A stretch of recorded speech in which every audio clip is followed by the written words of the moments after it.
We're getting ready to go on our 4th card pull on this farm.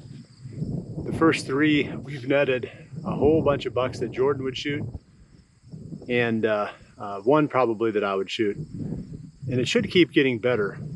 You know, I think as we get further into October here, today's the 4th, we should start picking up some more bucks. They're still settling into their fall ranges, and you know, hopefully, you know, they're starting to leave the acorns a little bit and come out in these open areas where I've got my cameras. But I'll come back, or we'll come back and take a look at what we found on this pull. And then on today's episode, I really want to talk about timing the rut. I want to talk about when to take your rut hunting vacation. That's a question that I get a lot, and I think it's one that's worth talking about. So we'll hit that today, take a look at these cards that we got off these cameras, and see if there's any more good bucks to add to the list. You were actually mad at me when you were saying, what were you thinking? Like, why did you do that? I'm still mad about it. Yeah, Infinite youth wisdom. I have so much of that.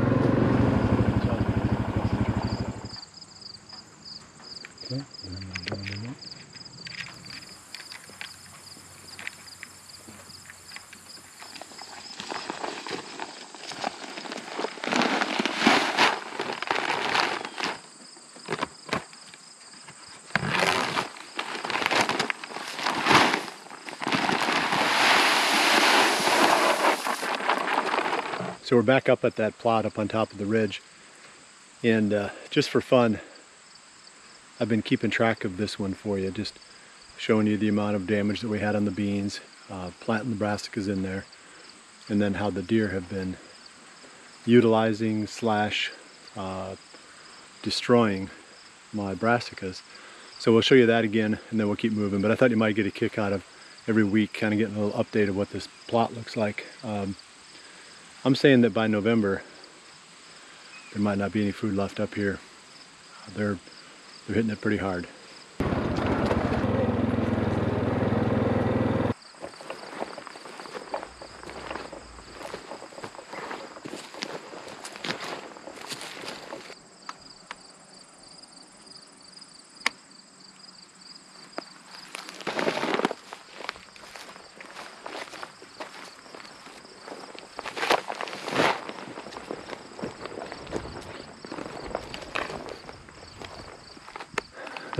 Just the white piece. I know, this always happens to me.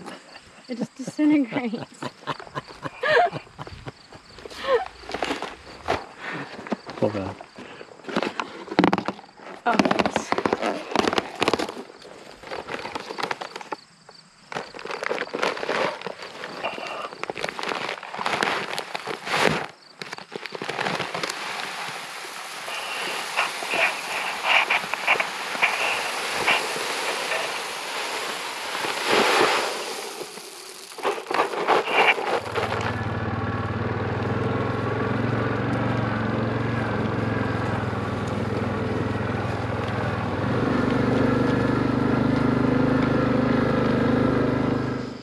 We've got the cards out of 6 of the cameras so far. We thought we would stop and take a break and show you guys this view. This is the prettiest spot on the farm, overlooking a big river valley. If you look way behind me, you can see a bluff on the other side of this valley, and that's where my lease was. I hunted there back in 2020 and 21 and shot some really nice deer. It's probably about 4 or 5 plus miles away as the crow flies.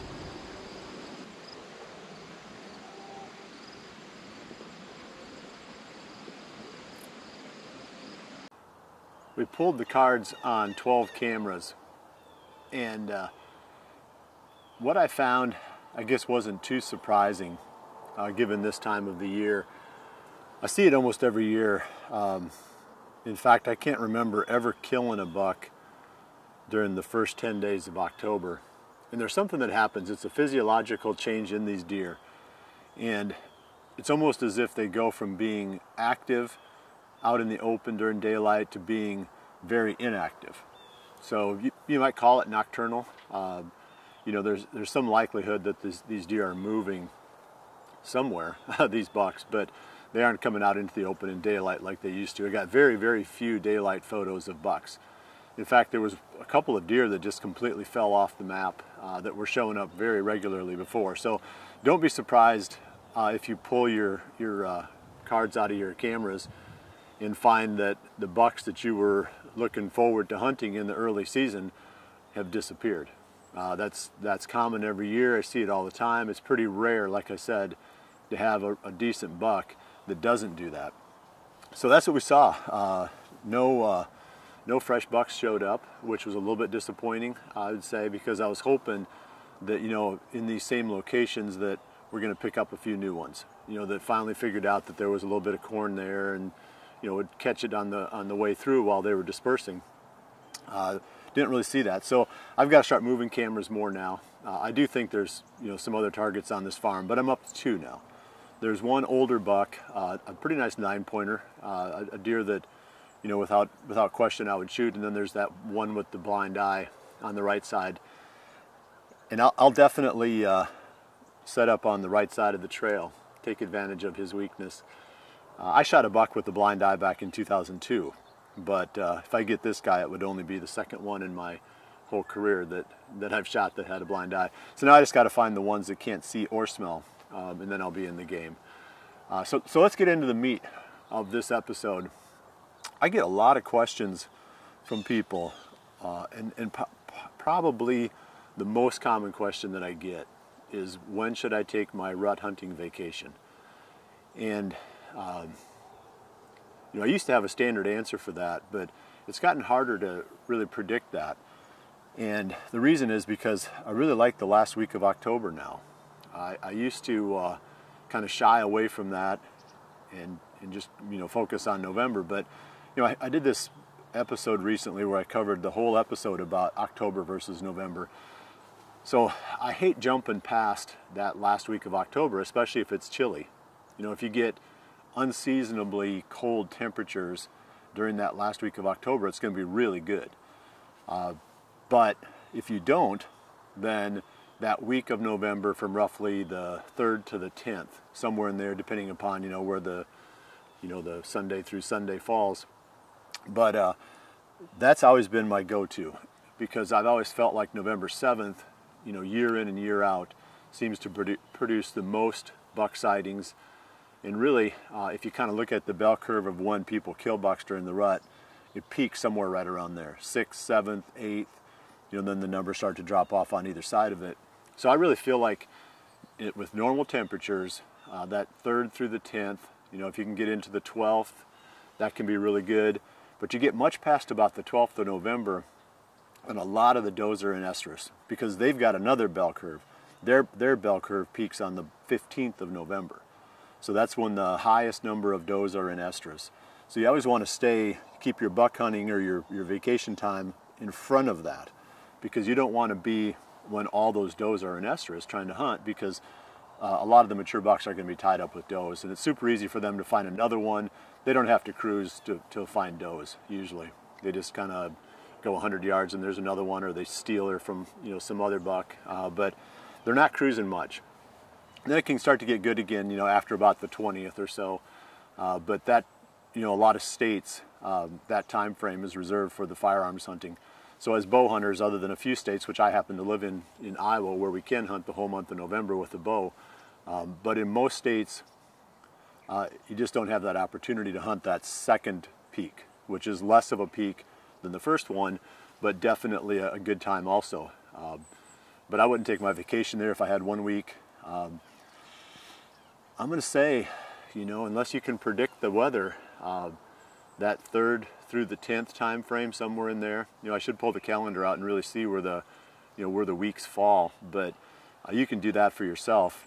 But if you can get a 3-day weekend and you can catch a late October cold front, I would definitely jump on that also. And if you're really flexible in your vacation time and you see that late October cold front coming, definitely swing towards that. But if you have to schedule your vacation far enough out, like most people do, you know, year in and year out, you know, the 3rd through the 10th, somewhere in that time frame is going to be good. Catch the right weather, the bucks are going to be on the move, you're going to have some pretty good hunting. So the next question is, when do you start hunting mornings in October? And you know, it's kind of like, you know, when does the rut really start to kick in? Because when the bucks are starting to follow does aggressively, then it makes sense to start hunting mornings, because then you can get into those bedding areas, and you know, that's where you're going to find the bucks looking for does. Up until then, you know, it's more on feeding cycles. The deer are just a little bit more active sooner in the evenings. The bucks are going into the latter part of October. But once they start feeling that, you know, hey, there's a couple of does starting to come into estrus, I need to, you know, be part of this, I feel like it's October 25th, roughly. Every year that's been kind of my starting line. The green flag waves on October 25th.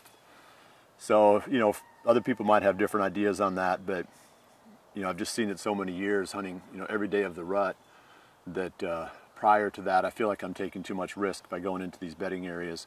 You know, too much risk that the deer aren't going to be on their feet. The bucks aren't going to be on their feet in the mornings. And all I'm doing is bumping into stuff. So October 25th is a great starting point.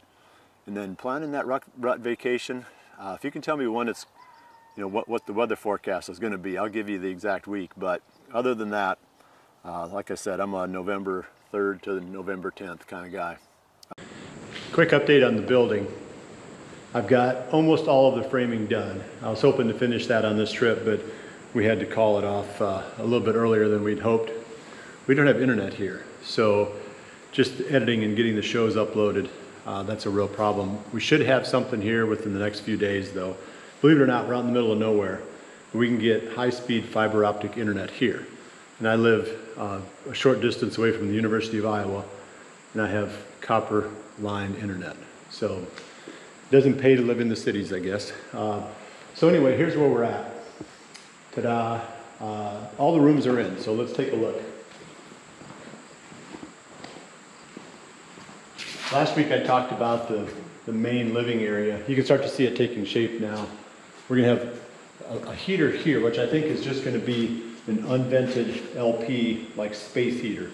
This is only 500 square feet, so we can heat this really easily. I am going to have a little window air conditioner that I'm going to have to build. You'll have to frame that in right here. Then this is the bathroom. So you don't want to plan on doing a whole lot in here. There's not much room. So we're going to have, I think it's a 40-inch shower here in this corner. Toilet will be here. I'm going to use a composting toilet, so we'll see how that goes. Never tried one, but I've heard good things about them. Sink will go here, and then the door swings in this way. This one, door swings in this way. This is the bedroom. We're going to have one bed here, one bed here, and then some kind of a dresser right here. And then everything else is out there, kitchenette. So I think we're pretty close. I think the next step now is going to be my attempt at wiring this thing. So I've got 3 or 4 days on the internet to learn how to wire this living quarters. So I just have to make sure that I don't kill myself and I don't burn it down. So, you know, if I can, you know, eliminate those 2 variables, I think we'll be good. So hopefully by the next update, you'll see some, is it 120 volt? Is that how that works? You'll see some wire, whatever those numbers are, running around through these walls. So one more thing before I wrap up here. A lot of people don't realize that Fuse Archery is actually a subsidiary of Hoyt. And it's possibly the most overlooked archery accessories company in the industry. And they make solid stuff. I mean, I've been shooting it for about 15 years now, and I wouldn't shoot it if it wasn't good. And they have given us the green light to do a sale for our viewers. So there's a 10% off sale at fusearchery.com. You just go straight to their website, 10% off, and use the promo code Winke, all caps, W-I-N-K-E. So we're always trying to support our sponsors here, because without them we couldn't do this. Jordan and I would be starving and living in a cardboard box downtown Iowa City. So definitely keep us off the streets and support our sponsors. Well, I appreciate it. Jordan has gotten her bow, so we're going to put that together, and on the next episode of the setup, you'll see what she's got and how we put that together for her. And we're going to be hunting next week, so keep checking back. And I know I've been alluding to the fact that we're going to start hunting, but we are definitely going to start hunting. And I've got a really good jerky recipe, so even if all we get is a couple of does, we're going to be pretty overjoyed because we're going to put that jerky recipe to work. I appreciate you joining us this week. We'll see you right back here again next week for the next episode of Hoyt's Bowhunting Whitetails. And remember to always dream big.